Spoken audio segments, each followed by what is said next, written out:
Hubble, if you don't know, I call it a space telescope because it rides outside of Earth's atmosphere. So it doesn't have to look through our smog and haze and pollution and clouds, for that matter. It's out in the vacuum, and so it sees very clearly into very deep space.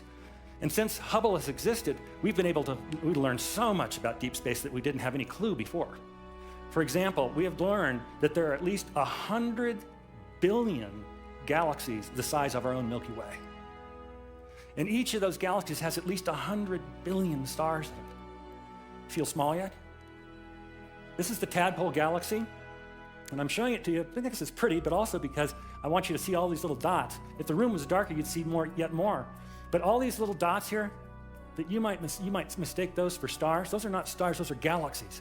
Each one of those has at least 100 billion stars in it, just like our Milky Way. Now, does that make the universe huge from God's perspective? I don't think it necessarily does, because numbers can be very confusing. They can be misleading. My biologist friend of mine told me that I have 100 trillion cells in my body, not billion, trillion cells in my body. Does that make me huge? I don't know. It depends on your frame of reference, doesn't it? So we don't know if God thinks the universe is big. God may say the universe. Where did I put the universe? He calls them each by name.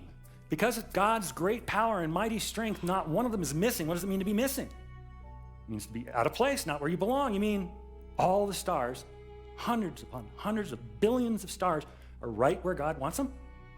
That's what Isaiah is saying.